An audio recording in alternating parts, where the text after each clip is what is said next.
Hey y'all, hey y'all, hey y'all! It's Tuesday. It's Taco-bout it Tuesday. You know we're gonna talk about it. We're gonna make everybody uncomfortable, I'm sure, at least once in the show, and if not, we'll do our best to try. John, how in the heck are you? How was your weekend, my friend? My week's going good. My week is, I got a lot of stuff to do. You see my board back behind me that I always keep filled up with my daily activities. It's I do. It looks a little overflowing. crammed. It is, and I'll tell you later in the show how my yesterday went. What a freaking circus! But it illustrates why I get involved in local government stuff. You're going to really love the story, Sandra, when we get to that part of the show, the local government part of the show. Yeah, it's great. My office, you can see my office slash workout room slash music room slash real estate office slash insurance office slash man cave slash studio. We used it last night to rehearse. We had some people over and getting our music together for the event on the 13th. Sounded really good, by the way. I'm a little worried, though, honestly, for myself, because I have a gig Friday night. By the way, Johnny and the Sensations, Friday night, Pacific Yard House, starts at 8 o'clock here in Conroe. Come out and check it out. You have a good time. We do all that stuff, all the songs you know and love. Come check it out. But I got the gig that night, Sandra, and then the next morning early, I got the prayer event, the Full Armor of God prayer event that I'll be singing at. And I'm a little worried about that because, I'm getting old. So it's hard to do the voice thing, You're getting what, John? I don't. No, that doesn't no. sound right. No, I was trying to quickly pull it up, but I couldn't because I couldn't find the exact thing. But all of your slashes remind me of the Slashy Award from Zoolander. Oh, that was Fabio won the Slashy Award for being the greatest model / actor. The Slashy. The Cafegimatorium comes to mind when I think of that. The little schools had a Cafegimatorium. Exactly. It's a multi-purpose room. You just do everything. Anyway, so that's what's happening. So what have you guys been doing? You've been out there running the roads again, you and Walter? And where's Walter today? Is this a Where's Walter day? It's always a Where's Waldo day. So he was on the border yesterday, but today he's up in the Permian Basin, so he's running all over the place doing what he does. I was in Fort Worth over the weekend for Dad's birthday, and he had a big old gig with his band, and I made his German chocolate cake, and it was fantastic. And you know what's funny, John, is people came up because we lost power. We had a really bad storm come through the night before. So we lost power for like 10, 12 hours, something like that. And my goal was to get up in the morning and make the icing. Well, when you make German chocolate cake, the coconut icing, the coconut part, you have to heat. Yeah, and Dad only has an electric stove. And so I'm like, well, we might just have cake. So we waited finally. And then, I had to start cooking like the chicken on the grill and all that kind of stuff. So we fast forward. I just barely got done cooking chicken. And finally someone comes up and they said, is there going to be, well, I'm just going to ask, are you making that chocolate cake like you made last year for your dad's birthday? Because we're literally waiting for that. I just started cracking up. I said, funny enough. I said, I'm making the icing for it right now. So that was kind of cool. That was fun, but yeah, I love German chocolate cake. That's my favorite ever. It's delicious. It is. But oh gosh, I need to not be eating stuff like that. I get, Don't tell Walter. I got rid of all my fat jeans, and I can't go back now. I gotta keep going the other way.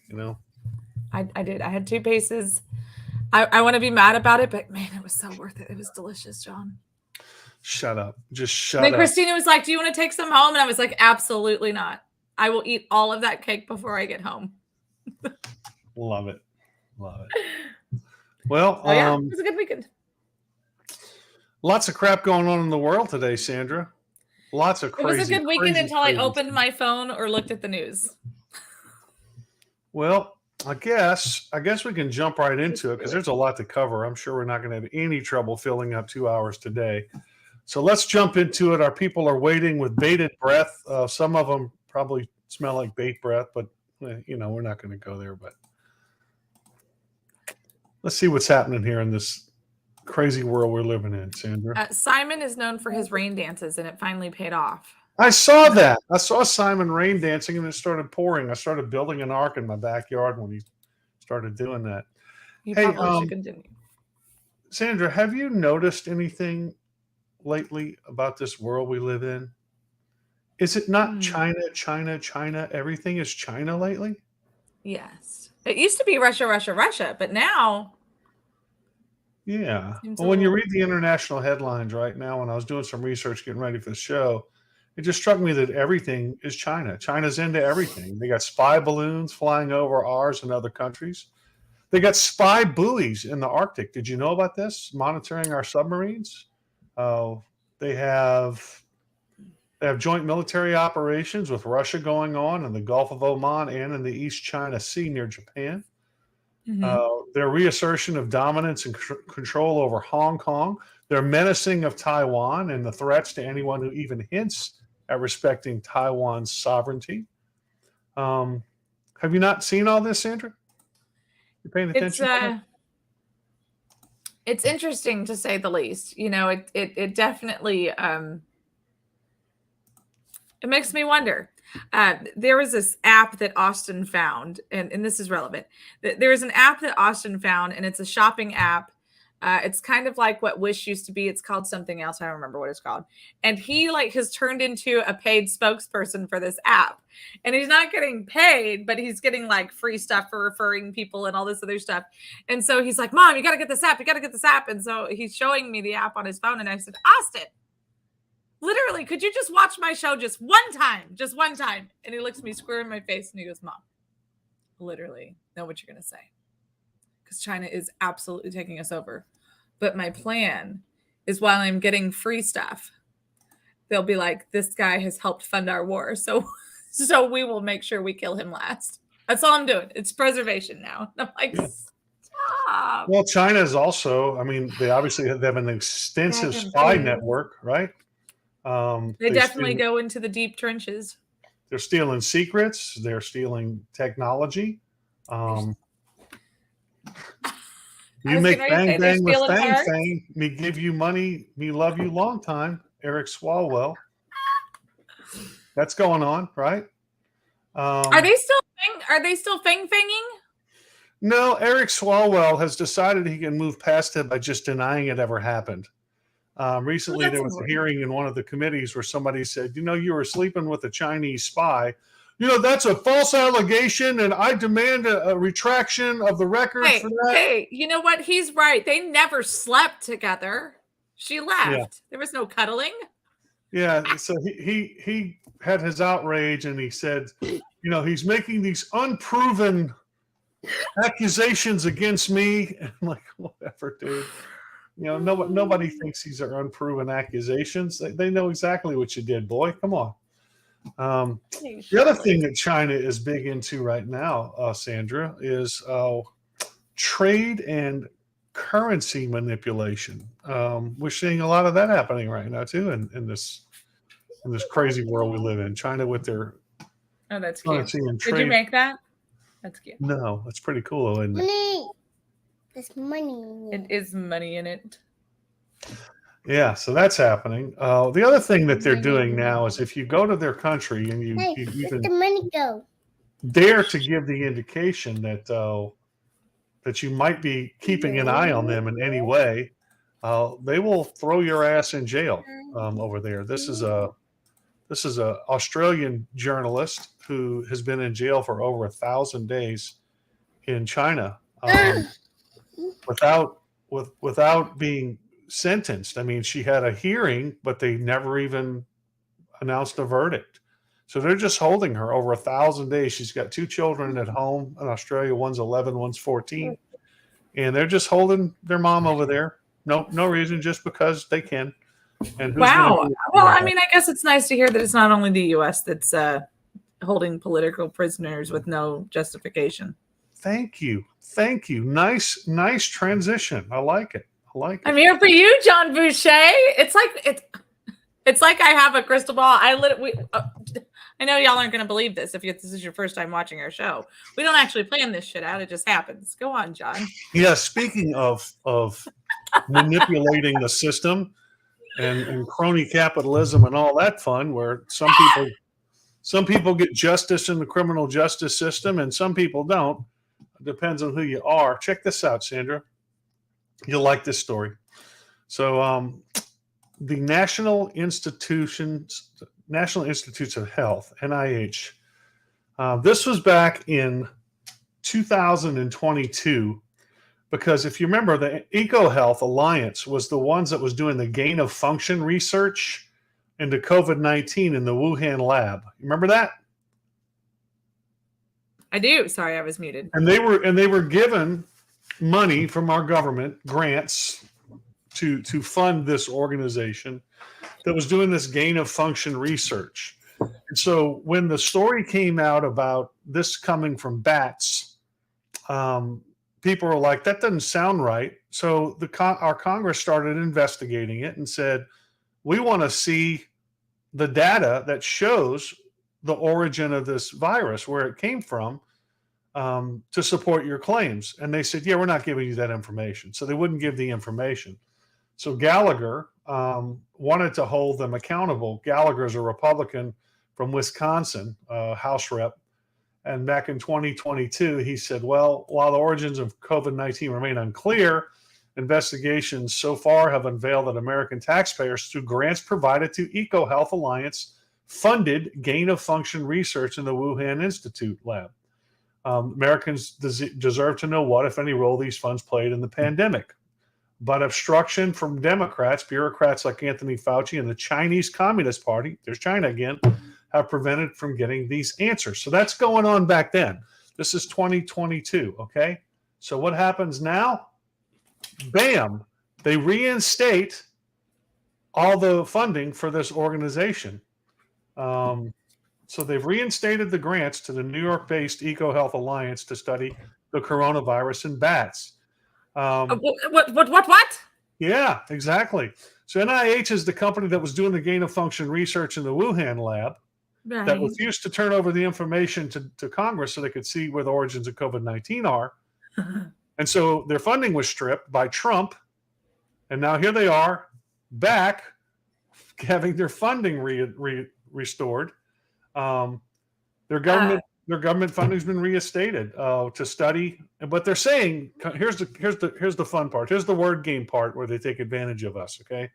They're saying it's not to study coronavirus, but instead it's to study severe acute respiratory syndrome, SARS. Here's the problem, Sandra.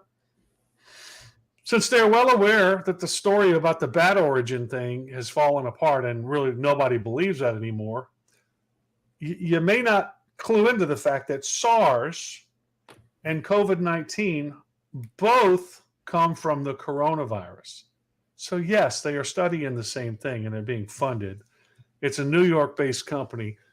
How hard would you have to dig to find out that this company, some high-ranking Democrat has a nephew or something, or daughter, or somebody that's benefiting from this? Yeah, they're being probably not very hard. Gifted all this money to study something that we already know has been debunked. So that's what's going on. You know, it's kind of funny. So yesterday, randomly, while we were I think is when we were at Buc-ee's in Temple, Austin just looks at me and he goes, super loud, very unlike him. Austin's usually kind of a quiet kid. Very, very kind of loud for Austin in the middle of Buc-ee's. He goes, hey, Mom, did you know that COVID is not considered a pandemic anymore? And I just kind of looked at him and I'm like, well, it must have been somebody with a mask. It must have been. And so I was like, yeah, I kind of know that. And he goes, yeah, now they're just calling it a common cold. Crazy stuff, huh? And I was like, okay. Thank you for that, Austin. But it's just kind of funny to me. Like, this stuff is so blatantly obvious. Apparently my sisters refer to Austin as their, what did they call him this weekend? Their old man Republican. They're like, To he answer looks your like he's question, still. Simon Garcia, how much is the won versus the US dollar? For 14 American cents, you can buy a won. So 14 cents. And for down here at the border, we can get you one for free. Yeah. You get There it? Because you said it was a won. You could buy a won for free. That's right. I gotcha. That was very bad If taste. you come up with a Jose and Jose B joke, I'm going to just log off the show. It's like, I'm done. I'm kicking myself off of the show. Yeah, there you go. So that's what's happening. Pretty scary stuff internationally happening, Sandra. Yeah, Still, no, it really is. I mean, we laugh about it, but it's not. It's still this coalition of Russia and China seeking world dominance. I tell you, the thing that concerns me a little bit. It seems like no matter what China does, they're not really gaining as much ground as they want to. They're still having to steal technology, which, look, if they take over people, what are they going to do where are they going to get the technology? Yeah.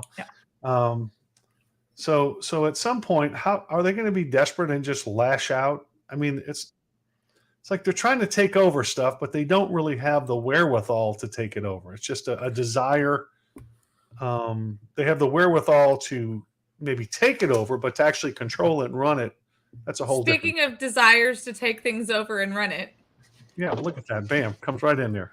It just slides right in. Walter, like you magnificent bastard. What are you doing?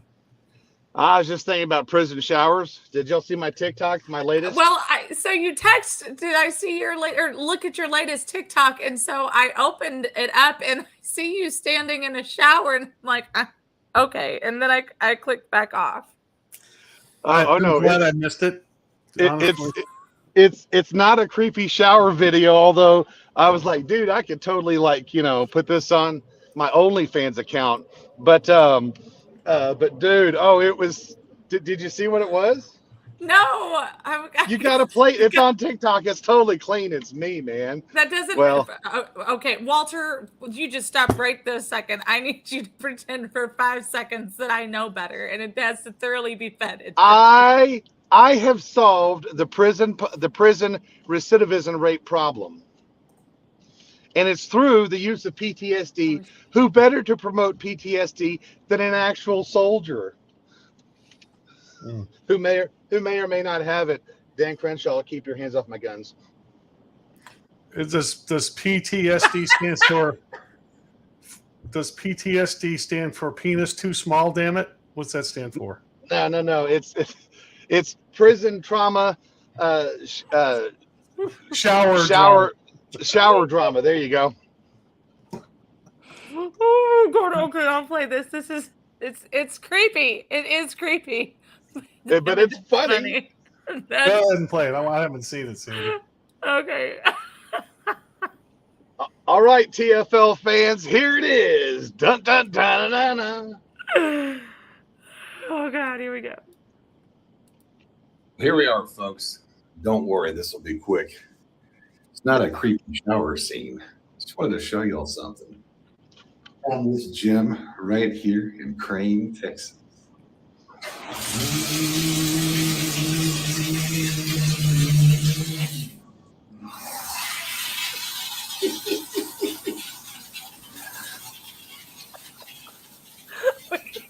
What's with the disco light shower head, dude? I want to have a party in a shower.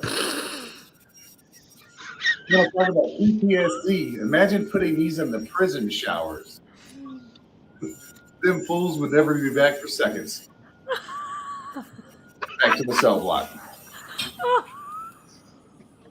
Yes, I said that. Sorry, Miss Tibbs. I said it. What did you wait?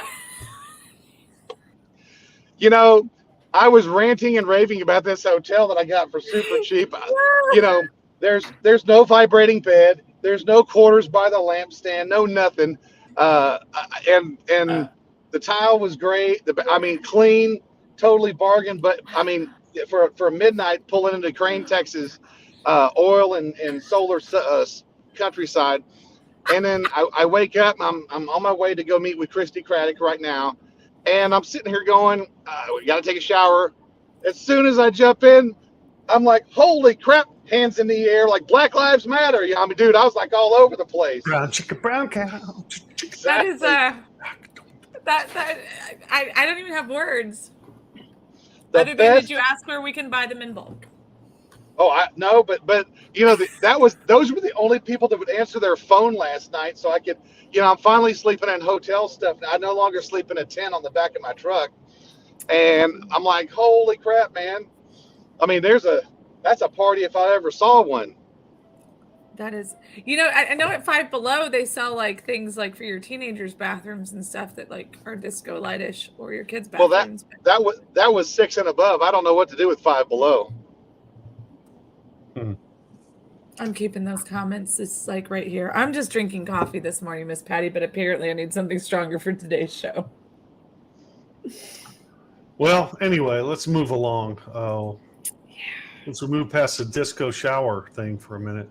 That's My daughter lives in Allen, Texas, and she texted me the other day about the mall shooting, which was very close to where she lives. Now, NPR, interestingly enough, Walter, you'll like this. Where's it at? This is the NPR. I want you to check this out, okay? What we know about the deadly Allen, Texas mass shooting. You go ahead and scroll down here to it says what they know about the shooting. You guys aren't going to believe this. White supremacy. Evidence suggests the shooter held far-right stream. People, That guy looks like a Trump voter. Yeah. no doubt. They said he has a tattoo, RWDS, which stands for Right Wing Death Squad. Who told them that? That's what it stood for. Just like I just made up something that PTSD stood for. They just make stuff up. And they put the Proud Boys in there. They linked them. Well, I mean, John, he's very clearly a white supremacist as a second-generation American. Hey. What did I say? What did I say, Sandra? So white supremacy in Texas, you can get it just like you get your rice. You can get it in white or brown. Well, apparently Garcia lived with his parents, and I guess the police went to his parents' house to discuss his right-wing supremacy views, and they had to bring a translator because they don't speak English, which I think that was interesting. So the chances this guy was a white supremacist are about slim and none, yet you see how NPR went ahead and reported that. Well, John, here's what you Have you noticed the mass killings in Texas over the past 2 weeks? It's all been by illegal aliens. All of it.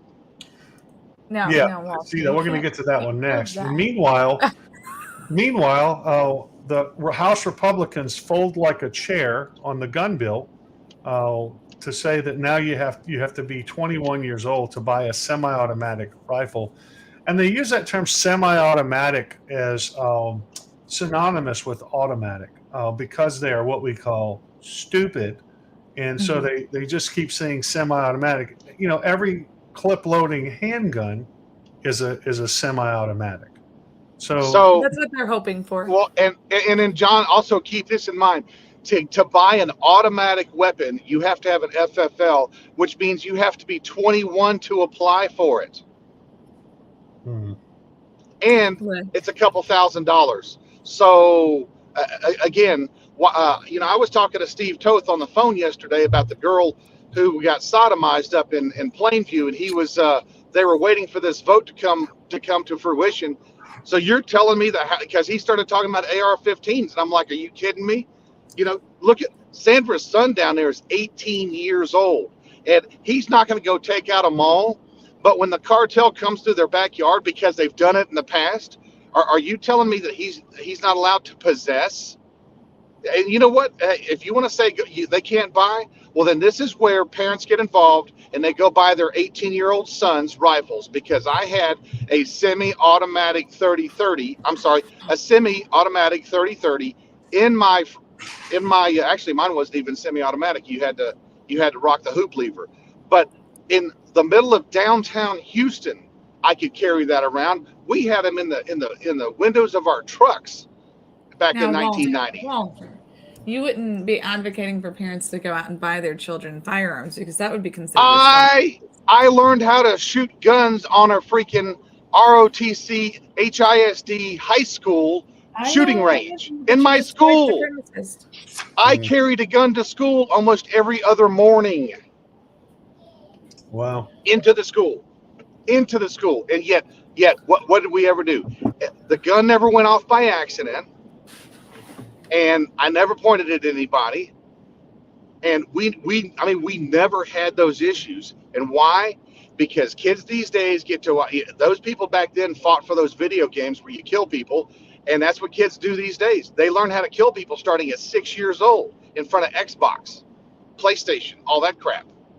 Look, but in this, look, none of this has any. Let me rephrase that. It does have everything to do with it, but all of this is being. The real conversation here is that it's white supremacy and it's guns. Darwin Bodecker is a good friend of ours. He actually owns Texas Gun Shows. He had Bank of America shut down all of his corporate accounts 2 or 3 weeks ago, and then he said, "Hey, let's talk about how there was 2 mass killings this week in Texas, and only one of them is being talked about. The same number of people were killed at both. One was done with a gun and one was done with a car, but we don't want to talk about the one that was done with a car." Both were done by illegal aliens. The open border Now, hold on a wall. second. That's another white supremacist. Happened there. He's a Hispanic named George Alvarez. They're talking about in Brownsville, where he just mowed down a bunch of people sitting there on the side of the road, killing 8 of them. That was a pretty bad. We were talking about you used to have guns in your car when you were in high school in Houston, Walter. I'm from New Orleans. I'm from the Louisiana public school area where we had guns in our cars too. In fact, we would teach driver's ed, and you could take an advanced course in drive-by shootings but you need parental permission to do that. Yeah. And where did all those people go? Where did all those people go? After Hurricane Katrina, they all came to Houston. They were still voting in Louisiana, but they all came to Houston, and then they finally became registered Houston voters. That's not fair, Walter. They were voting in both places. Don't be right. $2,500. George Bush gave them all $2,500 to relocate and a credit card. Yeah, we would locate. That's how they could afford to go back and forth and vote, and then they had to. No, Sandra, wrong. They brought the Louisiana voting polls to Houston. They literally brought the ballot boxes machines came to Houston, and the Louisiana voters voted in Houston. They didn't even vote in their own state. That's it was Republican. Republican. That's the modern version of the Louisiana Purchase, Sandra. Well, no, it's the Texas Purchase by Louisiana and the cartels. Well, it's so, John, you started to talk about Walter. You're starting to talk about the guy, the not gunman, who is also a white supremacist down there in Brownsville. And the funny thing about that guy is, so he plows into these people, right? And the whole time they say that he was screaming, "Why are you in this country illegally?" He started. No, if you watch the video, he wasn't screaming anything. He just ran over a bunch of people. He obviously lost control of his car. He flipped over. When they arrested the guy, he looked high as could be. I think they're trying to supply a motive to this whole deal. I just think the guy was blacked out of his mind. He was doing it TikTok. He was doing it TikTok. He's like, look at me. I'm Latinos for Trump. He was saying stuff like that. This alleged person named Morano, who is from Venezuela, said that he started saying that he was the boss and was questioning why so many migrants were here in his territory, and that the only reason that this guy didn't get lynched was because the police got there and arrested him. Wait, did he actually say lynched? Wow, that's not a Democrat narrative that is used every single day in Venezuela, is it? This is from The Guardian. Of course it was. See this white supremacist. This is him here. Venezuelans using the term lynched. History. Yep, that's the guy. John, you're a racist. I do. That guy, you know what? That guy right there voted for Greg Abbott. What are you talking about? No, I mean clearly, and Trump. I am not a racist. I drive very slowly and carefully everywhere I go. Thank you. I am not a racist.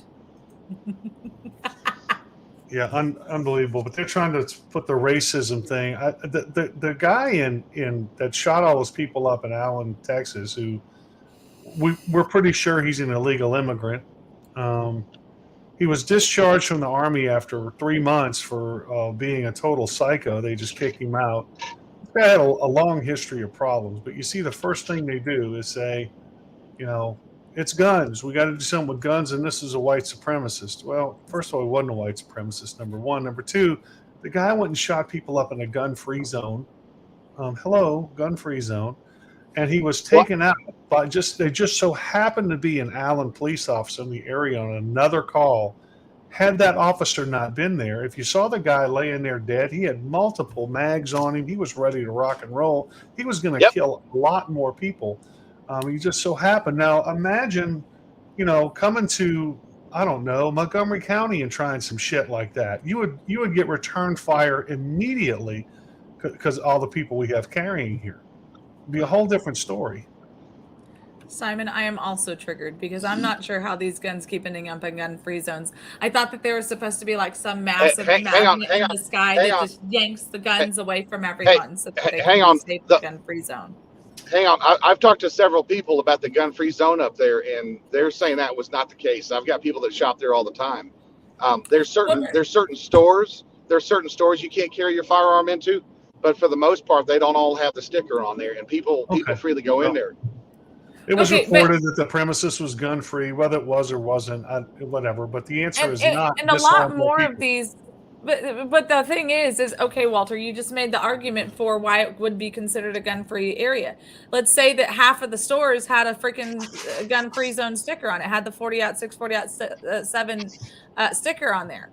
Okay, so what am I supposed to do? Hey, is there a lockbox anywhere so that I can walk into this store? You have a gun holder at the door. It's like, yeah, I mean, it's goes for your horse before you. So again, I'll be hole outside the door. Right, but this leads to the problem with constitutional carry. Whenever they pulled out the fact that you should be able to conceal carry in a place that has that sticker because they don't want you to trigger somebody. Great, keep it hidden. But if you're not going to have an armed guard in there ready to rock and roll, then we need to be able to defend ourselves. And the fact that the police officer was accidentally there taking a report, and I want to know what kind of report he was taking. Did somebody just break into a car and then pop, he hears the shots? Because I guarantee you, it's Allen, Texas is in the suburbs, and the media wants to go on the narrative of, hey, look, it's quiet town America. It's this, it's that. No, criminals aren't stupid. They're going to go to the quiet parts of America where people like to do good things and they like to have their money, and they're going to rob them. Just like in Montgomery County, for years, Montgomery County's this, Montgomery County's that. Wrong. If you're next door to Houston, Harris County, you are a target. And what have we become? We become a target. You're a target anywhere in America because we let the criminal alien, we let the criminal element all around. Our judges that were voted in by the Democrats, they let people out on bond. You've got 3-time murder investigation people that are out on bond, roam around the streets until they can get their court date. Meanwhile, they kill another 4 or 5 people and end up dead. And what do? We keep re-electing the same Democrat judges because they look like you, or they look like us, or whatever that hashtag was to hire all the black judges in Harris County. They're letting everybody out. That same thing in Dallas. And Allen is a suburb of Dallas. It's a rich suburb like Sugarland, like the Woodlands. And guess what? Crime from Dallas is in your neighborhood because they ran out of shops to steal from. Everything's closing down. Allen's a fascinating story, though. I mean, they're located between, just outside of Plano and not far from Plano. And what they did years ago was they looked around at some of the other thriving places in around Dallas and said, what do they have that we don't have? You know what they centered on, Walter? What's that? A high school stadium. So they built a big multi-million-dollar high school stadium, and they went and hired Plano's coaches, state championship coaches, over to Allen, Texas, and they started building a sports dynasty there, and that's what they did, and that's how they built their entire economy there, and it's been huge. That has been a really fast-growing place because they understood if we put something here that parents will want to bring their kids to and be a part of, then that'll help our local economy. And I had a big debate with somebody about this because they were like, one of the Republican Party platform things was no tax money for sports stadiums. And this is one of the things I separated kind of from the Republican Party on this issue, because I said, that is a big government thing you just did. You're telling people in your community, you can't invest your tax dollars in a sports stadium. Who the hell are you to tell them that? You can virtue signal about no taxes for sports stadiums, but at the end of the day, if it's my community and I want the residual income off of the businesses, the gas, entertainment, the sports ticket sales, I want this stuff for our community, that should be on us, right? Why are you making a law that says we can't do that? And Allen, Texas is a good example of why you shouldn't do that. Well, but they also keep in mind this. So they also have a very big conservative population. And when I say very big conservative population, I'm not talking about the white supremacists that are there, the GOP whiteys that are there. I'm also talking about there's a heavy Indian population, because the Indian population from the country of India, from the Middle East, they have a conservative background also. And that's one of the other draws. If you'll notice, that was a large swatch of people that were there during that event. That's in a very heavy, affluent Indian neighborhood. And that was the other thing that the mainstream media, they kept it back. And I'm telling you right now, this thing right here, I don't think this guy acted alone. I don't think he was pissed. I don't think he had a manifesto. I don't think anything. I think this was, he thought he was going to get away with something. There was accidentally a cop in the right place at the right time. I think that was just insane, dude. I do. I think they dude had a screw loose. It was identified a long time ago. Simon says at this rate, murder will be a $50 fine in the future. I disagree, Simon. I think they're going to issue a tag limit. You can take so many Mexicans, blacks, and whites per year, and that's it. Then your tag is full. You can't get any more. Yep, the Democrat Party. This is part of their upstake. Now, keep in mind, this guy right here, he did have a Puro Tango Blast tattoo. And while everyone in Allen, Texas is saying, how's this happening? How's this happening? I called Sheriff Skinner himself and said, hey, you've got gang members from that guy's same gang. It's not cartel, it's the gang. And they are a preface to the cartel. But I said, you've got those guys that are sitting in your jail right now, because in Dallas County, they've been robbing, raping, kidnapping people all day long. They've got 5 and 6 charges against them. And it's public record. You can go look at who is in the Collin County Jail, and you can see exactly who is coming in from Dallas to Collin, to Denton. I mean, it's just like Houston would go up to the Woodlands, to Fort Bend County, to Katy, which would be Fort Bend, and then all the little neighborhoods we've got, Chambers County. I'm telling you right now, the blue epicenters of Texas are expanding their tentacles and testicles so that they can get into our red parts, and they're doing it with people like the party chairman there in Montgomery County. Well, before we continue down this lovely web, yesterday I played a clip, and John, I don't know if you've seen this or not, from MSNBC, and it was talking about the shooting in Allen, but it was from the congressman that represents the area, or close by area at the very least, Congressman Mark Vesey. And I want you to hear what he has to say on this. Hey, real quick. Okay, go ahead. This rhetoric, a lot of this dehumanizing, human beings that are here in Texas working hard, regardless of their immigration status, is a way for him to sort of try to catch up with DeSantis in the crazy department. And again, on the gun, him being completely tone deaf when it comes to that is absolutely no surprise. We used to have very, reasonable gun laws here in Texas. If people wanted to, have a concealed carry license, for instance, they have to go and take a course to make sure they were proficient in shooting. They've gotten rid of that. You used to not be able to walk into the state capitol without a gun. Now they've taken the metal detectors down at the state capitol. You can just, walk right in into the state capitol now. So, things here are going backwards as it relates to gun safety. And I can tell you, this whole talk about gun grabbing needs to stop. I'm a gun owner. I'm never going to give up my guns. Most Democrats that I know are never going to give up their guns, but we expect for reasonable steps to be taken when this much blood continues to be spilled. Why can't we have? So, Sandra, what's that guy's name? Mark Vesey. He's congressman from the 33rd district. Mark, what? How do you spell Beasy? Veasy. VC. Okay, because before I say what I say, I want to make sure I get him right. He's of the 33rd. Uh-huh. Mm-hmm. Oh, hang on a second. It's a campaign one. Anyway, a year older than me, a whole year older than me. And I'm thinking, Yes. hang on. It's coming.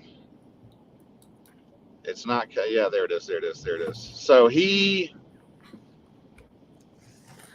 hold on a second. Yeah, y'all keep doing your thing. Okay, well then how about we do our commercial break? Is that acceptable? There you go. Okay, we'll be right back, y'all. Because Simon is keeping clock. We'll be right back.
We are back with a huge thank you to our amazing sponsors, the Montgomery County Tea Party. Don't forget the first and the third Mondays of the month. Be in Montgomery. Thank you, Princess. Be in Montgomery County, Texas, in Conroe at Citizens Grill. Get there around 6. The meeting starts at 6:30. Be there or be square. Also, a huge thank you to the Vietnam Veterans of America. Your hard work and sacrifice went far beyond foreign shores as you continue to make sure that no other veteran gets the same reception that you did, and to help implement new programs and resources for veterans, their families, and their communities. We thank you for the hard work that you continue to do, and keep on fighting, because we certainly need more of that. If you're interested in hosting a commercial here on Texas Fully Loaded, help us to make your dream a reality, you can contact Walter, John, or I, or anybody else that you ever see on the show, and we can make it happen. We can do it. Let's say you don't have a commercial. Let's just say you just want to continue to support this amazing show because you love us and we love you. Go to TexasFullyLoaded.com, click on hashtag We the People Work, and you can also go to PayPal, Cash App, and Venmo at Texas Fully Loaded. Now, Walter, Miss Patty's concerned about smoke in the car because you're thinking too hard. Yeah, no. So here's the better part. So do you remember our friend Fabian Cordova Vasquez? I do, in fact. Is that who he was running against? That's who ran against this guy. He's been in office for quite some time. This guy represents a good piece of Tarrant County. Again, the other Harris County of Texas. This is the GOP's problem and fault right here. This guy's been a state rep since the early 2000s. He obviously got into Congress into the 33rd. This is what we actively went up there and fought against. This guy lies. He's LGBTQ. He's for abortion. He's for everything that's anti-Texas. Guess what subcommittees he's on? He's on the space subcommittee. He's on oil and gas subcommittee. He's all for burning down the Gulf of Mexico and putting up windmills. This guy is anti-energy. Why did the Tarrant County GOP not get off their ass and unseat this prick? Years ago, 2018, they could have done it.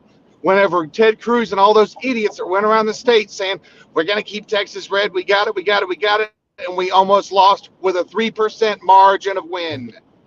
Why? Simon, he's talking about that jack wagon that I played the MSNBC article on, Congressman Mark VC. Dude, but I tell you what, VC, in his last election, he got more votes than all the other people combined. I mean, that area is so freaking blue. 105,000 votes. Fabian Cordova Vasquez only got 39,000 votes. So John, how do you unseat a guy like that? So John, here's how you almost beat a guy like that. The guy that was a part of the Dominion Systems, who was working for the Tarrant County Elections Office, who was one of the patent holders of the voting systems. That's how you defeat him. You freaking fix our voting, because that Tarrant County has a history all the way back to 2012 of having fraudulent elections, just like Harris County. And I'm not going to go into the whole Dominion voting system stuff, but the guy that was up there was from Venezuela that worked on that. He was a foreign national that got hired with their elections office. So this guy worked under Hugo Chavez whenever our elections were going sideways in Texas. And did anybody do anything about it?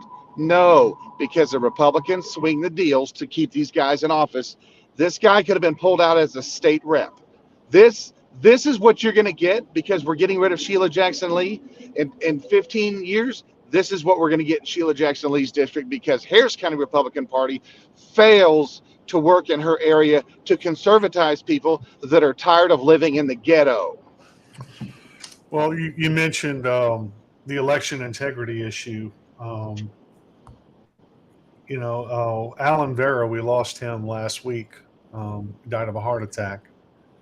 This morning, Brandon Creighton sent me a text message saying we do have an election integrity bill, and I said it would be a fitting tribute to dedicate that bill to Alan Vera, however you do that, because he died fighting for an election integrity issue. He was one of the founders of True to Vote. I met Alan Vera here in Montgomery County when we were testifying for an election integrity issue. He was a true warrior. He's going to be missed. He leaves a big void, big shoes to fill. We'll see who steps in and does that in Harris County. But Alan was definitely viewed as one of the most knowledgeable election integrity people in that region, if not the state and the country, actually, Walter. I think you know that. Yeah, no, he was a part of the King Street Patriots. That's what the True the Vote kind of grifted that direction from the King Street Patriots, which was a phenomenal uprising of patriots, Tea Party patriots back in the late 2000s, early 2000s. I know that they went after True the Vote whenever they finally went to their nonprofit status, and that's what made what's her name, Catherine Engelbrecht, such a big star. She had to go sit in front of Congress, and they, people like Kevin Brady brought her in, and Alan Vera was a part of what happened there. But yeah, this is why. Remember also that's a couple years after who was it? Didn't Brian Chris start the Tea Party? Oh, I'm sorry, that was just a T-shirt. Anyway, but bottom line, this is why we've got to find some way to get the grifters out of the Republican Party, because it's only two parties. You're never going to have an independent movement, because the Democrats will never vote to have a third party, and neither will the Republicans, and the state won't go that way, no matter how. We've seen with Brian Slayton, we don't have any conservative fighters in Texas anymore. Everyone's got a deal. Everyone's got a grift. They do not care about the normal taxpayer. This is where you get with your rep and you light their ass on fire every other day to make sure they pass the bills that need to be passed in the 5 months out of every 2 years that they work. Sorry, I'm multitasking here. I'm trying to do some real estate business too at the same time. Sorry. Walter, Miss Patty's going to fight you. She said, Walter, them are fighting words. What are fighting words? Saying that Brian started the Tea Party. Well, he wore the T-shirt, right? It's on the Conroe Courier. It seems fair. The 2014. Well, we're going to get to them. What are these scammers up to now? You're going to like this, Walter. You're not even going to believe it when I get to that. But let's move on. So you mentioned this guy a second ago, Brian Slayton. Now, look, I was watching an argument online the other day about Brian Slayton, and people, somebody said, I bet you all the people that back Brian Slayton are sorry now. Well, you didn't have a crystal ball to know what the guy was going to do. There are other people that say, look at all the people that defended Brian Slayton. Well, we didn't defend Brian Slayton so much as we said, let's actually get the information before we make a rush to judgment and say anything. Yep. Yep. I thought it was inappropriate for members of the House to come out immediately when the allegation was made and say this guy's a sexual predator. I didn't think that was the right thing to do. Hold on, John. In fairness, this was happening for weeks before they said anything. All of the members knew. It was weeks before. They were letting it play out. Yep. They were letting it play out. And listen, this girl he was with, she's a part of a lawsuit. She's a plaintiff in a lawsuit where Myra Flores is one of the defendants. She's had these allegations before. And here's the funny part. Brian Slayton owned up to it. Okay, cool. Well, you know what? There's another butt plug. Great. We just defeated the grassroots conservatives. Great. Okay, fine. He did a lot of good.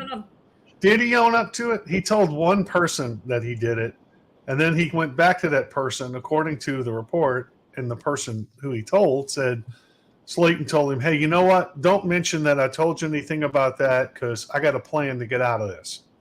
And whatever his plan was didn't work, because the person he told said, yeah, I'm not going to, I'm certainly not going to participate in that. Welcome to Austin. Yeah, you can't, when you start pointing the finger and throwing out people for sexual impropriety, I mean, you're going to throw out a lot of people. My problem with him, John, was everything, and the fact that he got some 19-year-old drunk and did stuff to her. So, I mean, the guy's a scumbag for what he did, no doubt about it. Go ahead, Walter. But John, that is the normal mantra. These are the people that run Austin. It is the 19-year-olds, the 23-year-olds, the hey, I got a political science degree year olds. That's what's running Austin. The amount of bills they put out there, there is no way for these legislators and senators, there is no way, period, at all for these guys to be able to vet all of the information. That does not happen. And these kids get in there and they play jockey ball with our freaking lives, and our party lets it happen. We don't hold our legislators accountable for who they hire. And for the most part, there's a pool that the state capitol allows you to hire from. So not everybody can be hired to work in the state capitol, i.e. that means not everyone is vetted. Do you know how many Democrats are working in Democrat staffers are working in Republican legislators' offices and vice versa? And they think this is a good idea? This is where we need to have the human resources form happen. I mean, you need to the fact that you've got people from all over the state, from the other side of the state, working for a legislator because they get put into his office. Oh, he's a great guy. I love him. I worked for a Democrat last time. I worked for a Republican the time before that. One that was a rhino. This one's more conservative. Bull crap. These legislators need to be able to vet their own people, put their own people in office. Because it's the deep state Austin. It's Moscow on the Republic, just like what we've got there on the Potomac. Yeah. Well, if you look at what happened here, they took a 5-person panel or whatever and sat down and reviewed the case and interviewed everybody. 2 of those people were Democrats on that committee that found Slayton. They found unanimously that his behavior, his actions rose to the level of expulsion, and they voted unanimously for expulsion to present to the House floor. So Slayton was about to be expelled from the House, and he figured he'd go ahead and resign before being expelled, because an expulsion means political death for you. I mean, now people have a short memory. Next time he runs, he'll just say, "Oh, that was a bunch of BS," and I had personal matters I had to get out, and he'll try and recover from that. He ain't running again. He ain't running again. Okay. He was having home problems last year, and anyway. Bottom line is, you go to Austin, they sink their teeth into you. That's what you get. Well, and anyway. Here was the thing. So we pretty much kept quiet on the issue on the show, and I believe I did publicly state if it's anything less than consensual, then hang him. Right? Yeah, we also wait till the information comes out. Like responsible adults. It seems reasonable to be a responsible adult sometimes. Well, hang on a second. Hang on a second. Let me finish the statement. Do you remember the initial charges? He raped her. That's exactly the first thing that came out. Was it not? Well, yeah, it was raped. No, it was underage. They said underage staffer, and that's an interesting play on words, because underage for drinking, yeah. Underage for consensual sex, no. Exactly, which is why we made the statement if it was anything other than consensual. Now, the part where it starts getting fuzzy on the consensual side is she was, there was tons of drinking involved.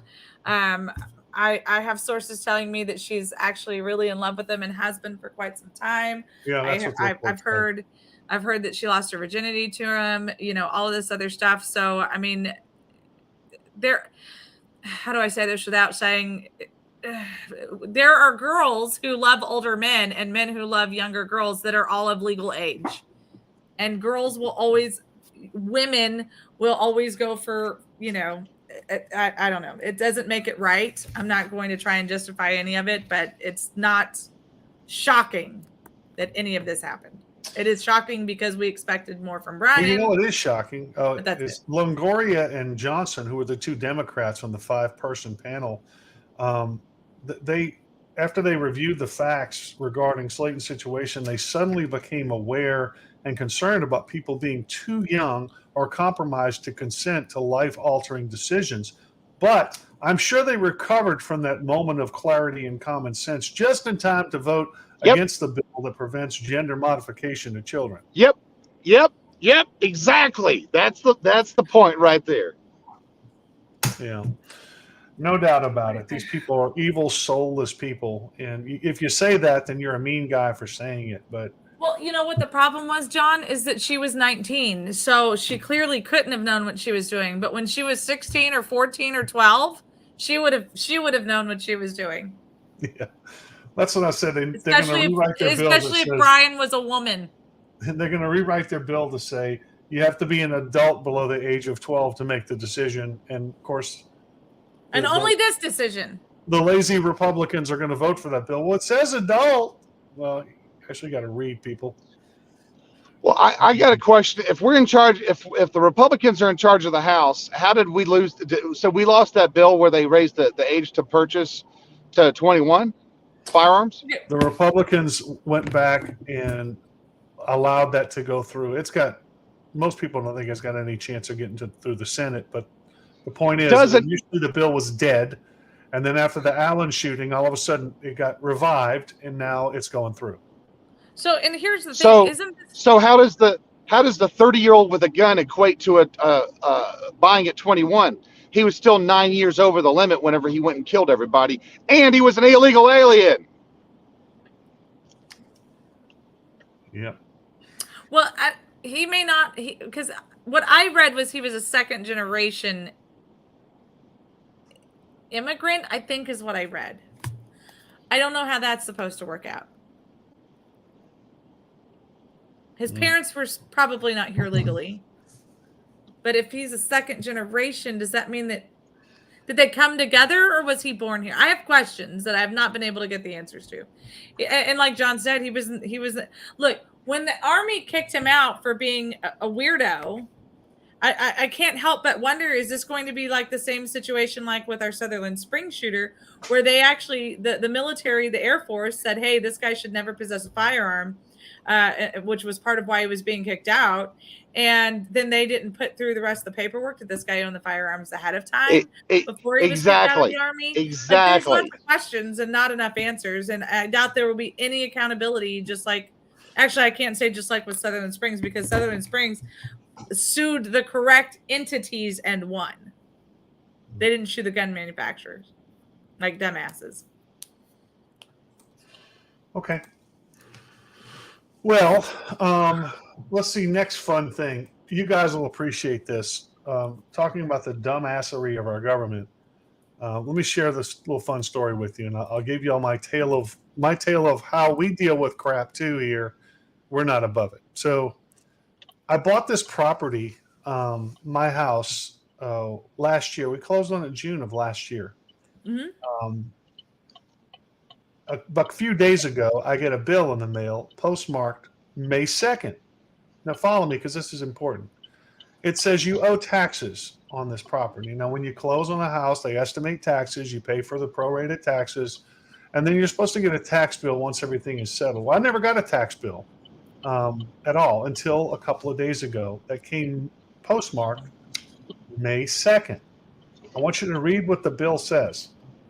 If you pay it by May 1st, you won't be charged a penalty. So it goes up on May 2nd, postmarked May 2nd. So I got to my house about the 4th or 5th. You know what? If I pay it the previous day before it was mailed, I don't get charged a penalty. But John, it gets better. Go ahead, Walter. That's Charlie Riley's cousin. She can't do the math like he can. Yeah. So anyway, I call over to the tax office and they say, you're going to have to come in. And I go, okay, no problem. I'll come in. I'll bring my tax bill. We'll get this thing sorted out. They go, well, it looks like it was just transferred over to you. So that's what happened. It just got transferred over and it was already late. Okay, so you just transferred it over to me. You know I'm not responsible for this then. Of these late penalties, I'm happy to pay my taxes, but not the late penalties. So it got to me it was already late is my point. It got to me it was late already, and you're telling me now if I pay it the previous day that I didn't even know about it, then we won't charge you even more penalties. So I get to the desk, and the little girl at the counter is, she's like, I don't know. And she goes, let me go talk to my supervisor. So the supervisor comes out, and she goes, okay, you're going to have to pay the penalties. In fact, you're going to have to pay the penalties to May 31st, the larger penalties, because it's, you didn't pay it by May 1st. I said, how can I pay it by May 1st if you didn't send it to me? I didn't get it till like the 4th or 5th. Oh, well, looks like it was transferred over to you late. I said, yeah, it was. Okay, well, there's nothing we can do about that. You have to pay the penalties. I was like, you know what? Not going to do that. I need to talk to somebody else about this because this is stupid. Well, that's policy. Well, policy overriding common sense. You know it was transferred to me late. You know I don't know this. You know you mailed it out late, but you're telling me I'm responsible for all that. We're not going to do that. So she says, you'll love this, Sandra. You can write us a letter and asking for a waiver of the fines, of the penalty. However, you're going to have to go to the appraisal board and get them to write you a letter saying that they transferred this late and give you an explanation. I said, there's no way in hell they're going to do that. Well, that's all we can do. So I paid the bill just for the principal, not the penalties. After waiting all that time at the tax office, I drive over to the appraisal office. I take another number. I wait in line forever, finally get up to talk to somebody. And they go, I said, here's what the tax office told me. They go, we can't do that. I was like, yeah, I know. Can you just print me out a printout of the screen to show the history of my account? We can't do that. Okay, can you pull it up on the screen and let me take a picture of it so I can at least go show it to them? Yeah, we can't do that either. Okay, what can you do? Well, we'll have to email you a response. Okay, do you think I got the email, Sandra? So you know where I'm going to be when we get off the show. I'm actually going to be tomorrow. I can't go mess with it today. So I'll be back over there, and then I'm going to have to go back over to the tax office. And this is what our people deal with. And you wonder why I get involved in local governments, because of bullshit like this we have to deal with. John, send them a bill for your time. Yeah, idiots.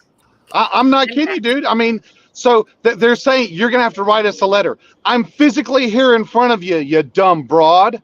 I mean, you know what? You just proved that wasn't Charlie Riley's sister or cousin or whatever. It was Linda Stuckey. She knew exactly who you were. It was her sister with a mole on her nose.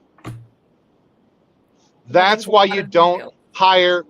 That's why you don't hire the inbreds from East Montgomery County that you're related to. Yeah, it was unbelievable. I mean, and you can see the train coming, and I'm standing there going, they're not going to write this letter. You're sending me over there. They're going to send me back. I'm going to be standing right in front of you. We're going to do this again. They just try and beat you down, But hang on a second. Hang on a second. It's not just. Did you video this? No, I should have. Dude, we got a nationwide program. All you got to do is blast these. Can you imagine having that conversation that you're stating first party? Can you imagine having the video of it? I mean, and being able to TikTok it? When John goes back, they probably won't even remember them having the first conversation. So it'd be just like Groundhog's Day. No. They'll remember. It's Montgomery County. Trust me. They have their hands in every freaking thing that you ever want in life. They want their 10% for the big guy. Well, they heard the argument on why they needed to raise everyone's taxes so freaking high. And, I commented on Ginger Russell's post. She made a post about her taxes on her house going up. Ridiculous. And ours went up almost $50,000 for the appraisal value of our house. Almost $50,000. And other people in our neighborhood, they're like, hey, so are we all going to get together and fight this together, or are we doing this individually? Like, what's happening here? And for our house specifically, you guys have heard me talk about it. And I've been on open testimony in the city council complaining about the warehouse that they put right here. As I walk out, it's like the freaking Death Star sitting right here. It's what the kids call it, is the Death Star. These appraisal districts, these county and local tax officials, they have their heads so far up their freaking derrieres, it's not even funny. They know damn good and well that they didn't come by and appraise these houses. Nothing has been done on the outside of this house in 10 years. Nothing. Yeah, there's no way they can justify a $50,000 improvement So, when they decreased our property value by at least $20,000 by putting that warehouse there. It doesn't make any sense. John, didn't we learn in Montgomery County that they can't go more than 10% of the appraised value of your house? It can't go up more than 10% of the last appraisal. Well, that was a bill that supposedly came through, but there's still other ways that they can manipulate that. And I think that was one taxing entity. It wasn't all of them. Well, and the other thing was that, like, when Manny bought the house, everything's in his name because he used the VA. So then when we got the very first really crazy tax hike on the house, he had to go and spend all day at the tax. They wouldn't let me do it because my name's not on the house. It's all because it was all through the VA. And they're like, oh, no, this actually works in your favor because you're a veteran. You use the VA to purchase this home, claim this as your homestead, and then you won't be affected by a tax increase like this ever again. Meanwhile, the VA has no one to help you out because what are they? That's right. They're too busy trying to take your guns and pour more opioid suppositories into the soldiers so that they just be hooked on the system. Welcome to communism. So yeah, no, there's going to be. What's funny is I'm pretty certain, wasn't there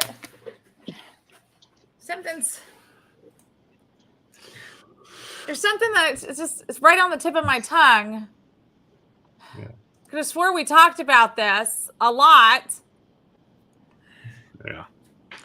Well, that was standing there in the appraisal office, hearing one after another people come up and complain about their appraisals going up. Imagine that. I kind of felt bad for the girls sitting there because they're not the ones making their decisions. They're just the one having to deal with all this stuff. And some guy walked over to me and goes, "What do you do for a living?" I said, "I'm a realtor." He wanted to bitch about his taxes to me. And I was like, I understand, man. But one of the things I do just some dumb schlep. I don't even know why I'm here. Well, one of the things I do, I did finally tell him, look, man, I'm an elected official too, and I got to deal with the same crap. It's ridiculous. It is. But one of the things I do have to tell people sometimes, Sandra, is they'll come to me and say, I want to fight my taxes. And I'll go, okay, theoretically, your house is based on your taxation rate, your appraisal is based on comps. So I'll run your comps, and I'll come back and I'll say, your comps are coming in, $40,000 above what they're taxing you. So if you go down and fight your taxes, you can end up getting your taxes raised. You don't want to do that. So I guess I'm saying the incompetence runs both ways in a lot of instances. Well, and John, don't you remember every time our taxes and appraisals went up, all of the elected officials in Montgomery County, theirs were going down? I remember that. Those so were staying flat or going down. That's worth checking into. That is worth checking into. Well, Dennis Tibbs did a huge report on that. And of course, they all just said, that just was luck. It's just amazingly so. Yeah, you'd have one of their houses in the neighborhood where everybody else's went up, but theirs went down. Yep. Yeah. And we're like the one house, I forget who it was. Craig Doyle. Their house can sell for over 1.3 million, but was appraised at 325. That was Craig Doyle, I'm pretty sure. Okay. Yep. That the county judge. Hello, and also the county commissioner for that area. Yeah, I mean it's tax the we because they are the and you owe us. Hey, you're breathing. You owe us. Gosh darn it. Yep. Well, Dale Inman and I joked about that one day. Whenever there was a job, we need to hire this position. I'm like, here it comes. It's somebody's relatives. And Dale said one day, he goes, yeah, of the 600,000 people in this county, Charlie Riley's wife is the only one capable of answering the phone for a 6-figure job every year. That's amazing. Good for her. Very highly qualified, it sounds like. The crap. Hey, John, it looked like that girl from the 70s. Remember that Rosanna Dana would do it with the headphones on, doing her nails, chewing her gum. Yeah, Charlie Wild's office. May I help you? Well, we have a very crap situation we need to talk about. But before we do, I do want to make the exciting announcement. Yesterday was our first day back on YouTube. So we're excited about that. We're going to see how long it takes before we get kicked off of that again. Challenge accepted. Challenge accepted. So on yesterday's show, the majority of the show yesterday was speaking about an incident that's happening in Plainview ISD. It's just outside of Lubbock, between Lubbock and Amarillo. They had a 6-year-old boy forced a 6-year-old girl to give him a blowjob underneath the table while they were all working, supposed to be working together. And the teacher did nothing about it. Now the teacher is now on administrative leave. Now, it wasn't just boys being boys. It went further. They recorded it on the school iPad. The little girl begged him to stop, kept hitting him with a book, the whole entire shebang. And none of that happened. This boy has a history, and several others have a history for the whole school year of pulling out their tallywhackers during school. So and making other little girls look at it or touch it, and if they don't, then they were threatening them. Now, the same little boy has been bringing his dad's cell phone to school to show them pornography. So there's so much happening with this story. Now, Walter got an update from Heather, just whom we had on yesterday, and he's fixing to have to get out of the car. So, Walt, if you want, can you give a 5-second update on what you spoke with Heather on yesterday?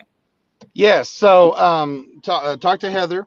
So she now has a case number. Now, here's the interesting part. The elected sheriff has opted not to weigh in because of jurisdictional conflict, even though he is overall in charge of the whole entire county. He's the chief law enforcement agent. There is an investigation going on by, I guess, the police department. I hope not the school district police, because this happens to be hidden by the school district superintendent / teacher / whatever. Plus, the ISD police officer is friends with the parent of the attacker. There's that. And then the other thing is the FBI has been alerted, and they will be going to take possession of that iPad since it possesses that, which means now we get to find out what the school's IT department did. And when I say that, because they tried to scrub that iPad. So with that being the case, we're fixing to find out whether or not the school district tried to hide evidence on basically a child by child rape that was covered up, and not only covered up, but they lied to the parents and they tried to downplay what happened. Oh, there was an incident with a video on an iPad. Your daughter was involved, and then they come find out, oh, actually your daughter was forcibly sodomized by these people, and it was recorded. And then on top of that, one of the cell phones of one of the children that's owned by the father has pornography on it. And so the kids get to see that, on top of the fact that there is a looming band of kids that are being bullied by these 6-year-olds or whatever age they are. And they're trying to say, hey, listen, this just doesn't matter. Oddly enough, I think Ginger Russell would find that on the TikTok thing that I put out there, this is a UNESCO school. This is a school that is supported by the UN. And, again, one of the things she's been preaching on, and bam, here we go. And it was from their own website. But we noted that their website was professionally scrubbed. It's got all of the, it was professionally scrubbed within the past couple of weeks. And so they have taken down a lot of their content and locked up a lot of things. So I don't know that this was made clear yesterday. This incident actually occurred like 3 weeks ago. And so Heather's family was trying to get the school to do the right thing, and they were not. And instead of putting these boys in ISS, instead of putting expelling them or suspending them or anything along those lines, all they did was put these boys in other classes. So fast forward to yesterday, I get a phone call on my way home. Well, I got a text message first from a mom who watched our show yesterday, whose daughter is a first grader at that same school. And she called me and she said, I saw your show today, and I wanted to reach out to you and tell you about what else is happening with this. And I said, okay. So she said, all of this stuff is happening. And of course, we as parents were not informed of any of it. She said, the only reason that the parents know is because of Heather and her family speaking out again about what happened. She said, but we weren't unaware that something wasn't happening, but the school was not being transparent about anything. So these boys have in fact been terrorizing girls and students all year long. It is a very small school. She said the classrooms are about 15 to 20 students, and there's only about 4 or 5 first grade classes. She said, of course, and they all have recess together. They have certain classes where they're all together, right? Of course, lunch and all of those kinds of things. So she said a couple of weeks ago, apparently when all of this happened, her daughter said, "Hey mom, we've got a new boy in our classroom." And she said, I kind of thought it was odd because of course it's the end of the year.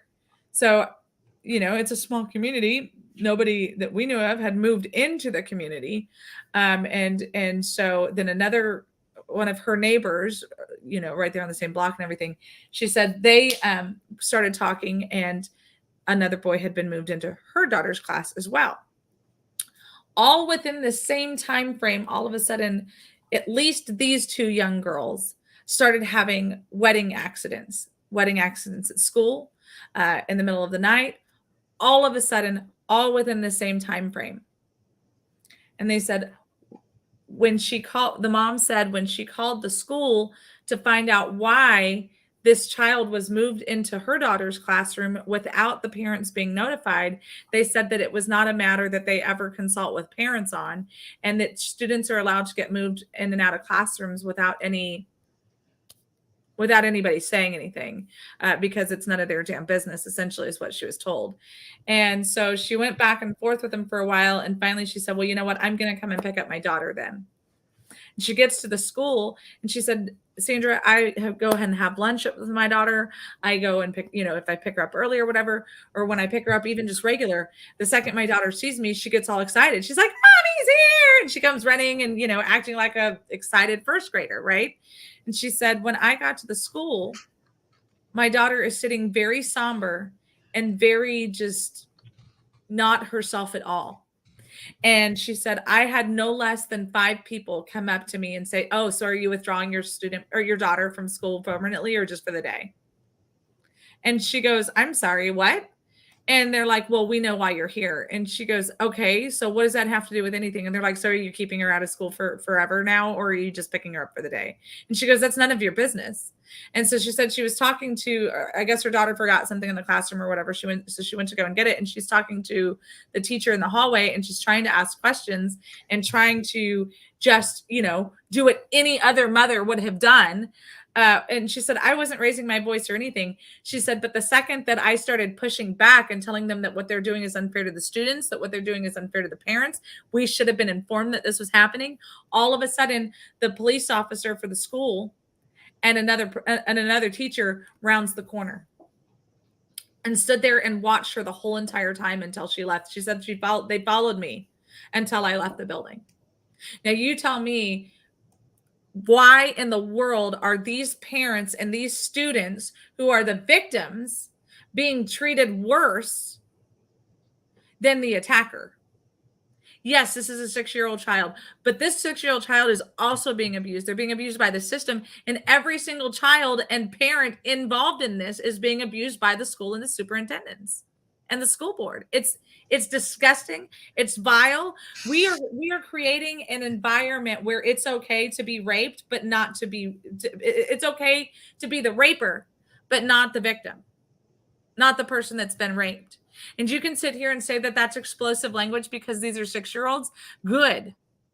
Because this is a learned behavior from this young man. This young man learned this behavior. This is not something that 6-year-olds just up and do. I've been around way too many 6-year-olds in my life. I've never one time, John, have you seen a 6-year-old force another 6-year-old to freaking give them a blowjob in the middle of school? Mm. Wow. John, go on, say something. What's a whole new level of doctor, isn't it? Playing doctor. Yeah. And you know, I told the mom, she and I spoke for about almost an hour and a half. It was about an hour and 20 minutes we spoke.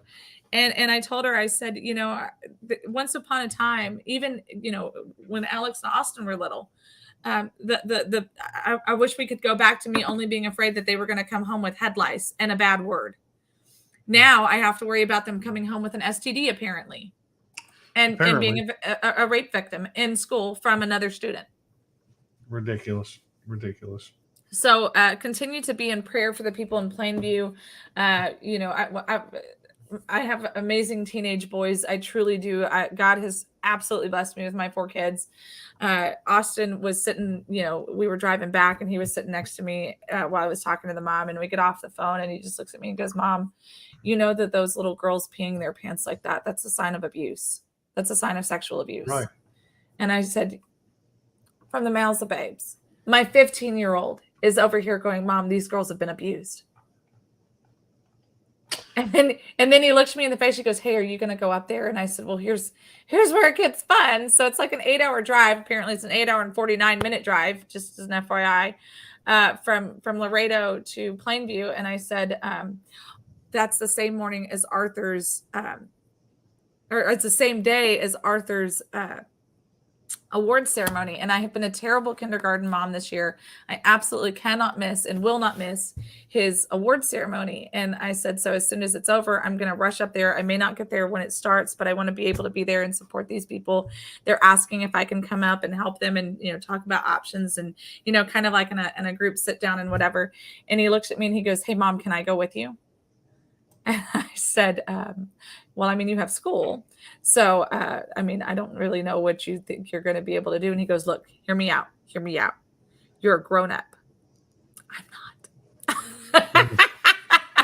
I just started laughing. He goes, "Mom," he goes, "at this point," he goes, whatever punishment they would give me for stopping a 6-year-old from raping another 6-year-old, I don't even care. He goes, "The whole thing is vile." Yeah. Wow. He goes, "If I got to spend time in juvie for protecting a little kid," I mean, are you guys waking up to what's actually happening here in America right now? Like, these are real conversations we're having to have with our kids. Ridiculous. And what's happening in America is, you know, on another level is, you know, they tried to defund the police thing. It didn't work, right? Right. So then they say, you know, they also said, well, people can just police themselves. We don't need the police. Well, look what happened in New York on the subway. I mean, there's a violent criminal assaulting people on the subway, and some citizens subdue him, put him in a chokehold. The guy dies. Now they're trying to prosecute the citizens for this. This guy got a long record. And of course, the media is running around showing he was a Michael Jackson impersonator and he was killed for that. No, that's not why he was killed. He was assaulting people and threatening people on the subway, and he just got the wrong guy. That's all. This Marine who happened to be on the subway ended up putting him in a chokehold and to restrain him, and the guy ended up dying. So this is the new George Floyd. They're out there parading it. It shouldn't be a crime to be poor. And, you know, AOC's calling for prosecutions and everything else. The mayor, not to his credit, he said, you know, he condemned AOC for calling the Marine that subdued this guy a subway murderer. So that was one thing. But that's the new George Floyd. So, hey, AOC, how do you feel about 6-year-olds raping 6-year-olds? And there was another case where this woman who identifies as a man, I guess, was shoplifting in San Francisco, and they had an armed guard at the Walgreens, and the shoplifter left the store, turned around, spit on the guard, and the guard drew his gun and killed her. And so they tried to prosecute the guy for murder. And the DA in liberal San Francisco said, nope, the woman escalated that to a robbery when she was stealing the goods and then turned around and spit on the guard. So, you know, so they're trying to make a martyr out of this person too. So this has become the criminal justice system for sure. Speaking of criminals, makes a good transition. Really quick, I did one more, John. One of the things that we talked about yesterday on the show was that they had closed down the school Monday the 8th because of the public outcry about what was going on. While that mom and I were on the phone yesterday late afternoon, they got a text message saying that they will continue to have the school closed today because of the series of events that are happening. Okay. So just keep your eyes on Plainview. Hashtag hidden in Plainview. Okay, go ahead, John. Hidden in Plainview. Interesting. It's good. Well, locally, what's going on with our party? Well, there was a case before the Texas Supreme Court. The attorney for our chairman has been told he must respond by the 15th of this month. I still don't know what's going to happen with that case. You know, courts are very reticent to get involved in political party disputes. We know that, but obviously they're listening to it to this point. They didn't just throw it out at face value and said, "Well, it's a political party. We don't want to touch it." Meanwhile, the rhinos are trying to pass legislation in Austin to legalize all the criminal activity they've been doing. These chairs have been doing all the unethical stuff they've been doing. They're just trying to turn the party chair into a dictator position where they can do anything they want. Nothing can be done to them. And so we're fighting that legislation, obviously. But I've been saying for years, you know, the goal of our chairman and his political consultant wife is to destroy the party and blur the line so much that all her candidates just happen to be endorsed by the party. So they started a PAC, called it the Republican Voters of Texas PAC, and now they have the Republican Club PAC. And when people would question them, Sandra, they would say, no, the club, the Republican Club, we're just a club. We're not anything. We're not endorsing. Well, they turned it into a PAC. Of course they're going to endorse. You know they're going to endorse. So now they have shut down the Republican Party headquarters. It's gone. They liquidated all the assets, so there's no equipment, no supplies, no nothing for the Republican Party anymore. They have opened another headquarters over and called it. If you asked them, they said, "No, it's just a Republican greeting place. It's our PAC. It's not the head. It's not the headquarters." But meanwhile, if you go into Google, Sandra, and you Google Montgomery County, Texas Republican Party headquarters, guess what comes up? The PAC headquarters. Because they registered it with Google. So these jackasses have hijacked the party, and they're doing it right in your face, the whole while telling you that they're not doing it. Believe nothing of what you see. Yeah, it's disgusting. It's who they are. It's what they do. And you wonder why we need to take them on. This is why we need to take them on, because they're just destroying the party. Anyway, meanwhile, what are we doing about it? Well, we are continuing what we always do to get out the vote, to work to register voters. And we are having the Montgomery County Republican Party Full Armor of God prayer event for our elected officials on Saturday, May 13th, 2023, 9 to 11 a.m. at Grace Woodlands Church. We would love to see you there. Everyone is invited. There will be breakfast burritos there and water. And, you know, we should have, Matt Rinaldi has said he would also give us a video. He can't be there, a short video.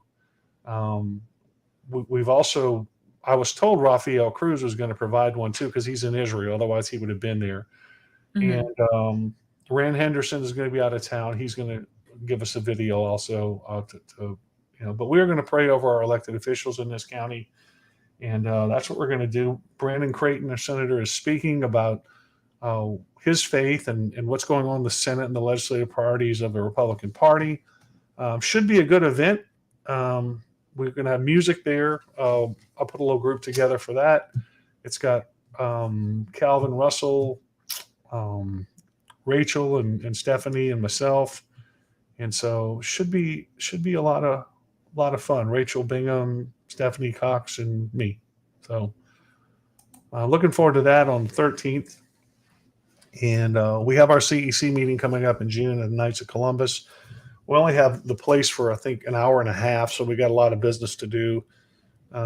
Usually those are open to the public. It's open to the public, but I was told to not invite a bunch of people to it because we got business to do, and the place doesn't hold that many people, so we don't want to overflow. We are going to look for another place for headquarters soon, I think. A real headquarters. Yeah, real headquarters that the party has. Odd. Odd. Yeah. Well, John, we need to take our last commercial break, and then we'll do a little wrap up. How does that sound? You got it. Okay. Okay, we'll be right back, you guys.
We are back with a huge thank you to our amazing sponsors. Excuse me, of course, the Montgomery County Tea Party. Don't forget the first and the third Monday of the month. Be there or be square. Simon, would you please stop dancing? As Patty's had enough. However, I need more, so go ahead. Dance, baby, dance. Just face a different direction, perhaps. Maybe that's the difference. Also, a huge thank you to the Vietnam Veterans of America. We appreciate your service and sacrifice. Went far beyond a foreign shore. You continue to serve and sacrifice here for your fellow service members, for those that you were in war with, and future generations. So we thank you so much for everything that you continue to do. If you're interested in hosting a show here on Texas Fully Loaded, please let me know, or John, or Walter, or Simon, or Miss Patty, or or Rachel, we would definitely love to make your dream a reality. If you don't have anything that you want to have a commercial for, but you just want to support our show, you know, kind of like how you used to support Fox Nation, instead of supporting these big corporations, how about you support your favorite news station, fake station, favorite news guys, newsies? What are we? Are we like boozy newsies? Oh, that could be we know stuff. We Go don't. to We do Cash App. stuff and we know stuff. We do stuff and we know stuff. Go to Cash App, PayPal, Venmo, at Texas Fully Loaded or Texas Prime, hashtag We the People Work. Girlfriend, what are you doing? On the show. You want to? She wants you to get on the show, John. Well, come on in, Charlotte. Come on John said, in. come on in. What you got for us today, Charlotte, Diana? Hold on. You need Charlotte, to. what do you think about the geopolitical outlook of the rest of the for the rest of the year, Charlotte? All right, yeah, okay. All right, Charlotte, what's your opinion on the what's your opinion? Geopolitical outlook for the rest of the year, Charlotte. What do you think? What do you think about President Xi over in China? Do you think Putin's a bad? She just kicked John off the show.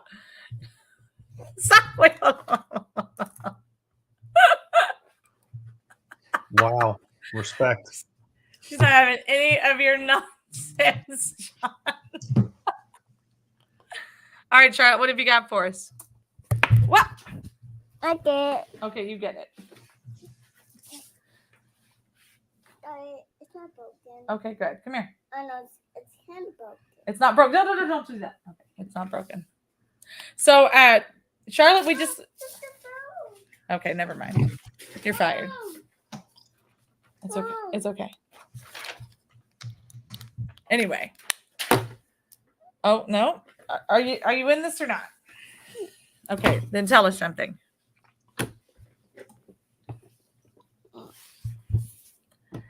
Anyway, so what else is new, John? What else do we have going on here? Oh no. She does not like Chinese food, interestingly enough. She likes her mommy's homemade Chinese food, but not stuff in a box. Isn't that right, Charlotte? Oh, she needs the jellyfish of wisdom.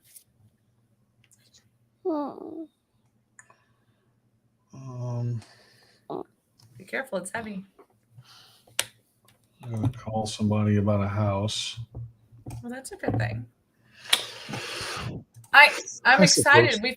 Some of the projects that we've been working on are starting to come to fruition. Some of the political stuff that we've been working on, so that's exciting.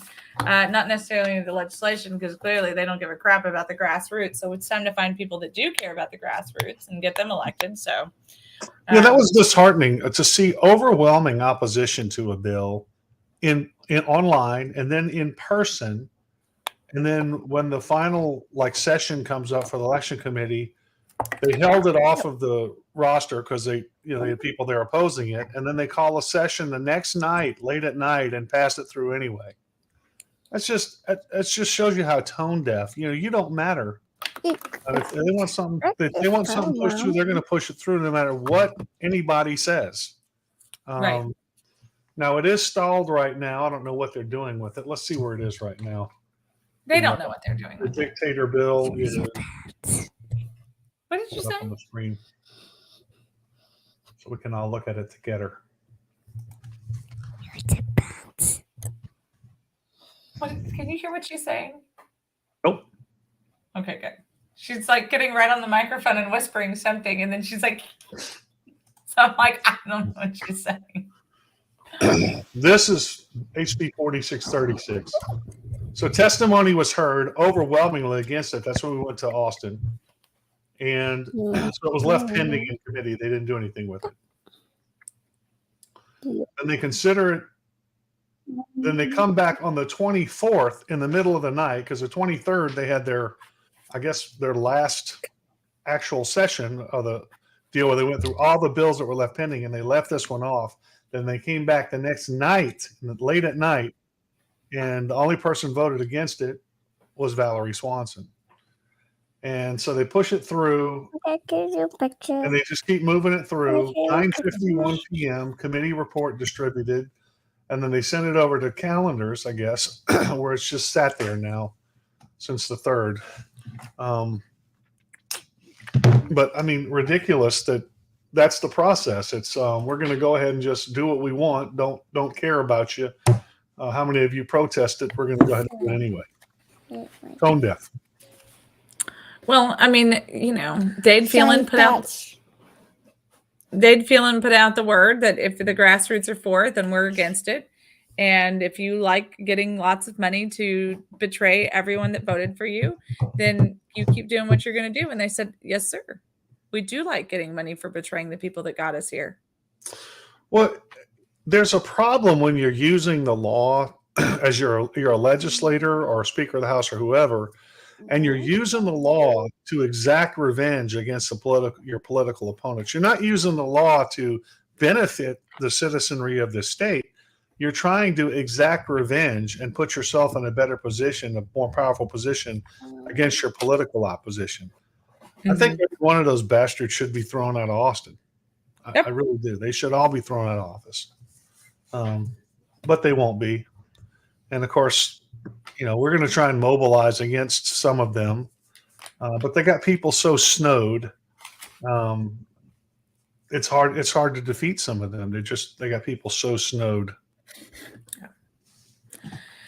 It makes me sad, John Boucher. What are you going to do? They literally just want to. They just want to burn out the flames of Texas and America. Here's some homework for you, John. John? If you haven't seen it, look up Paul Stanley and Dee Snider's views on gender modification for children. Yeah, I saw Paul Stanley's. He came out first, Simon, and said it's wrong. I'm against it. Blah blah blah blah blah blah, and on and on. And then I guess the liberal mob got a hold of him because then he walked back a lot of his statements. Sad. I grew up being a Kiss fan. One of my first album was Kiss album. I had Kiss double platinum, went to Kiss concerts, did all that stuff. And Paul Stanley's 71 years old or something. He's got more money than he could ever spend. But even he was not immune to the liberal woke mob coming after him and attacking him because he correctly said, not to do this. Now, Dee Snider, interesting story about Dee Snider. He was actually at my house one time as a kid. No kidding. Yeah, my brother, big rock and roller, and they came by one night. I don't know the whole story on how it ended up happening, but we had George Lynch from Dokken in our music store at the time, and that guitar he plays in some of his videos, that red Kramer Beretta he got from my brother, because my brother traded him for his Charvel guitar, which was a very iconic guitar. If I can pull it up before we get off the show, that guitar, everybody knew that guitar. That was like if you saw this guitar, it's like, hey, that's George Lynch's guitar. Hang on a second. But Jay ended up trading him straight up for that guitar and had that guitar for a long time. And I don't know where the hell it is. I know it's in here somewhere. Oh, here it is. It's my brother way back in the day with George Lynch's. No kidding. Tiger Stripe Charvel. And here's another one for you. If you're a rock and roller, you got to know who that is. That's Yngwie Malmsteen with my brother way back in the day. Wow.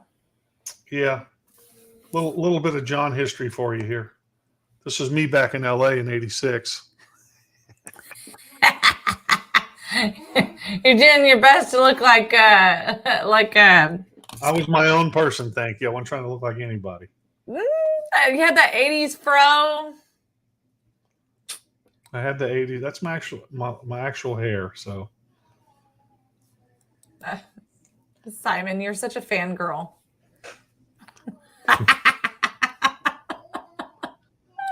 yeah. Anyway. Oh, good times. Hashtag good times. But I got to meet a lot of those people. I got to meet Jack Blades from Night Ranger and Ted Nugent and Eddie Van Halen and all those people. It was really kind of cool. It was a cool time in my life. Ted Nugent's a cool dude. It was a Ted huge honor Nugent's getting out to of hang out with control, him for though. a day. He's out of control. I mean, every other word out that dude's mouth was an F-bomb when I was hanging out with him. I'm like, there's little kids around. I'm like, you got to have more sense than that, dude. You know. He still does do that, but it's with a Patriot twist now. Well, actually, I can't say that he did it around kids. He was very respectful when. Well, I like his views on things. He's very funny. His story that time about talking to a reporter that I'm sure you've heard, where the reporter said, "What do you think goes through the deer's mind before you kill it?" And he said, "Deers don't think about that stuff. They think about what they can have sex with, what they're going to eat, and how fast they can run. They're like the French." I thought that was hilarious.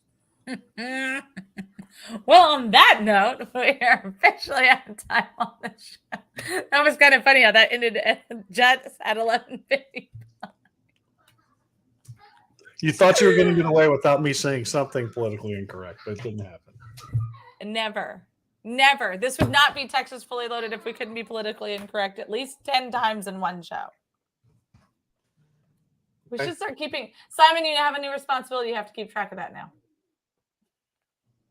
It's not a drinking game, though. We don't want you to die. We all need to eat. What, Miss Patty? We all need to eat what we say and do our children.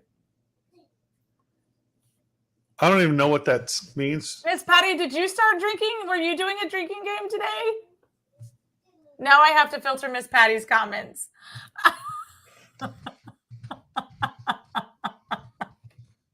All right. Well, we love you guys. Tomorrow's the Women on Wednesday panel, and I promise you we've got a lot to talk about. So, and so do our children. Thank you, Simon, for always having everyone's back on this show. Bye, y'all. Bye, y'all. Bye, y'all.